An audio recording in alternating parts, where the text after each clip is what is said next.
Hello students, welcome back to simply tutor classes.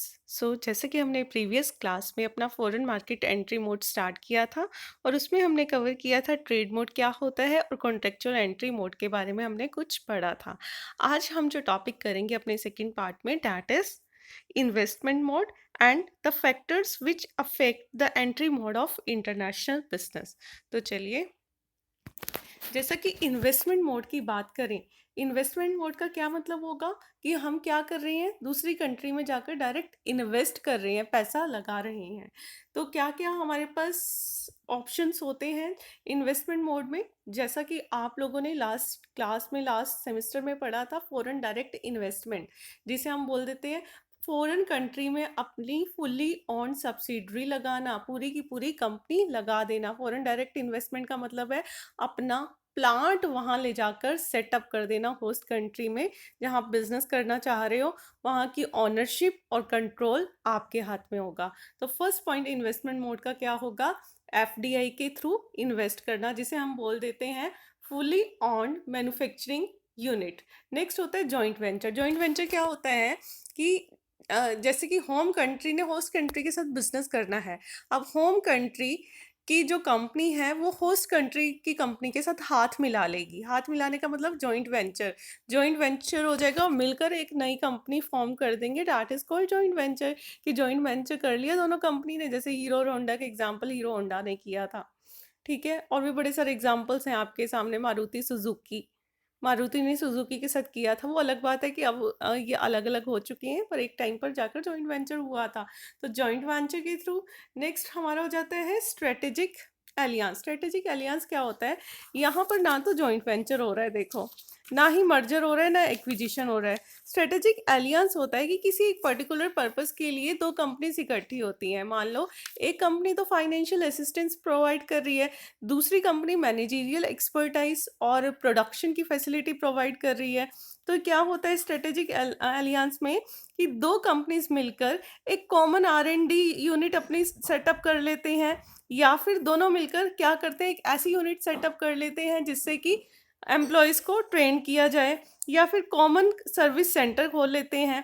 और जैसे इनका ये पर्टिकुलर पर्पस ख़त्म हो जाता है तो इनका एलियंस भी वहाँ पर ख़त्म हो जाता है। तो यहाँ पर देखो किस तरीके से अलग है जॉइंट वेंचर या मर्जर एंड एक्विजिशन से। यहाँ पर ना तो ट्रांसफ़र होता है ऑनरशिप का, ना ही कोई सब्सिडरी सेटअप करनी पड़ती है दूसरे नेशन में। तो ये हो गया कि without joint venture, without merger and acquisition, you can tie your hand with another company of the another nation. Clear, strategic aliens. Next है थर्ड कंट्री लोकेशन। यहाँ पर क्या होता है, कई बार दो कंट्रीज के रिलेशन आपस में अच्छे नहीं होते, लेकिन उनके बीच में कैसे ना कैसे बिजनेस चलता है। और वो कैसे चलता है, एक थर्ड नेशन को बीच में लिया जाता है, जो जिसके रिलेशन उस ए कंट्री के साथ भी अच्छे हैं और बी कंट्री के साथ भी। तो वो क्या करेगा, एक इंटरमीडिएरी थर्ड कंट्री में जाकर अपना बिजनेस लोकेट कर देगा, और उसके थ्रू वो जिस कंट्री में जाना चाहे वहाँ पर बिजनेस करेगा। जैसे ताइवान का है, ताइवान के बाकी कंट्रीज के साथ रिलेशन अच्छे नहीं है, चाइना के साथ, तो वो क्या करता है कि हांगकांग को बीच में ले लेता है कि अगर ताइवान ने चाइना के साथ बिजनेस करना है तो वो जो थर्ड पार्टी लोकेशन किया है हांगकांग में, उसने अपनी सब्सिडरी सेटअप कर ली। हांगकांग चाइना के साथ अच्छे रिलेशन है, तो हांगकांग और चाइना के बीच बहुत अच्छा क्या मेंटेन हो जाता है, मतलब बिजनेस सेटअप हो जाता है। तो ये थे हमारे इन्वेस्टमेंट मोड। आई होप आपको trade mode, contractual entry mode और इन्वेस्टमेंट मोड क्लियर हुआ होगा। ये तो हमारे मोड यहाँ खत्म होते हैं। मैंने एक टॉपिक और करवाना है, दैट इज आपका वो कौन कौन से फैक्टर्स हैं जो हमारे एंट्री मोड को इफेक्ट करते हैं इंटरनेशनल बिजनेस में। देखिए कि करके समझना और बहुत ध्यान से समझना। सबसे पहला है हमारा कॉरपोरेट ऑब्जेक्टिव, कि हमारी कंपनी का ऑब्जेक्टिव क्या है। अगर पेरेंट पेरेंट कंपनी बोलो या होम कंपनी, ठीक है, ऑब्जेक्टिव जो होता है पेरेंट कंपनी का वो एंट्री मोड को इम्पैक्ट करता है। क्या, कैसे, अगर देखो पेरेंट कंपनी या होम कंट्री जो है वो लो लेवल ऑफ रिस्क लेना चाहे, लो लेवल ऑफ इन्वॉल्व, ज़्यादा इन्वॉल्वमेंट नहीं चाहती, पर दूसरी कंट्री के साथ बिजनेस भी करना चाहती है, ज़्यादा इन्वॉल्व भी नहीं होना चाहती, बिजनेस भी करना चाहती है, और फर्स्ट स्टेज है उसका बिजनेस का, तो कौन सा मोड चूज करेंगे वो, trade mode, simple, through import और एक्सपोर्ट। ठीक है, ज़्यादा इन्वॉल्वमेंट नहीं चाह रही है होम कंट्री होस्ट कंट्री के साथ, तो वो कौन सा मोड चूज करेगी? Trade mode. अगर जो हमारी पेरेंट कंपनी है उसका ऑब्जेक्टिव है कि वो अपना पूरा कंट्रोल अपने हाथ में रखे, प्रोडक्शन अपने हाथ में रखे, मार्केटिंग अपने हाथ में रखे, तो कौन सा मोड वो चूज करेगी? Investment mode. Level of involvement low होगा तो trade mode, level of involvement high होगा तो इन्वेस्टमेंट मोड। अब सेकंड पॉइंट की बात करते हैं, availability of resources with parent company. अगर पेरेंट कंपनी के पास रिसोर्सेज बहुत अच्छे से हैं, रिसोर्सेज की बात करें तो कौन कौन से resources? Financial resources, physical resources, human resource, managerial capability, corporate and brand image, technological and R&D capability. अगर ये बहुत लार्ज अमाउंट में है तो पेरेंट कंपनी क्या सोचेगी कि मेरे पास तो इतने सारे रिसोर्सेज हैं, तो मैं क्या कर सकती हूँ? मैं इन्वेस्ट कर सकती हूँ। तो वहाँ पर वो नहीं चाहेगी कि ट्रेड मोड की थ्रू वो बिजनेस करे दूसरी कंट्री के साथ, वहाँ पर वो क्या करेगी? इन्वेस्टमेंट मोड चूज करेगी। नेक्स्ट आ जाता है हमारा environmental factors in host nation. Host nation कौन सा नेशन होगा? जिस कंट्री के साथ आप बिजनेस करने जा रहे हो, दैट इज होस्ट नेशन। अब यहाँ पर है कि अब वहाँ के एनवायरमेंटल फैक्टर्स किस तरीके के हैं। अगर एनवायरमेंटल फैक्टर्स की बात करें तो ये मैंने आपको फर्स्ट यूनिट में कवर कराया कि होस्ट नेशन का आपका पॉलिटिकल एनवायरनमेंट कैसा है, कल्चरल एनवायरनमेंट कैसा है, लीगल एंड रेगुलेटरी एनवायरनमेंट कैसा है, इकोनॉमिक एनवायरनमेंट कैसा है।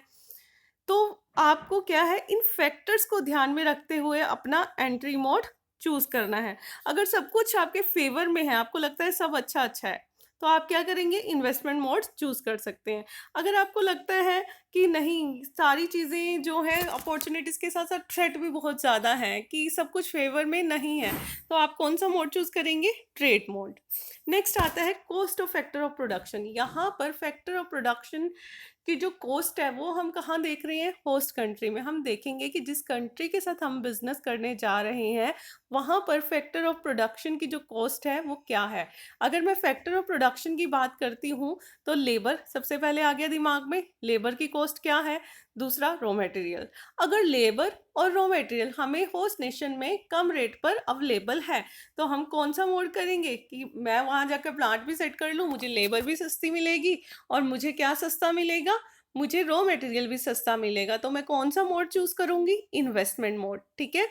ऑन द अदर हैंड, अगर वहाँ फैक्टर ऑफ प्रोडक्शन जो है बहुत कॉस्टली है, कि आपको रॉ मटेरियल भी बहुत महंगा मिल रहा है, आपको लेबर भी बहुत महंगी मिल रही है, तो आप कौन सा मोड चूज करोगे?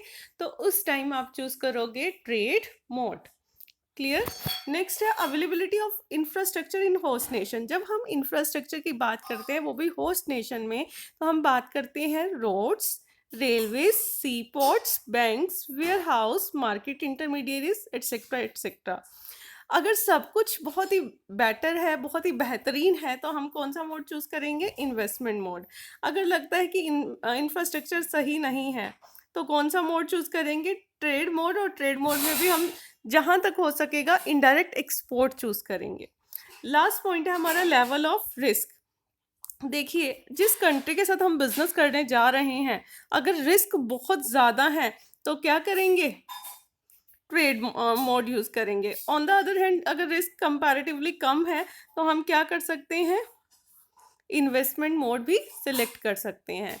तो ये पार्ट 2 कवर होने के साथ साथ इस वीडियो का आपका ये पूरा चैप्टर यहाँ पर कंप्लीट होता है। कोई भी डाउट हो, कोई भी क्वेश्चन हो, you can ask on my WhatsApp group और you can ask in comment box. Thank you so much.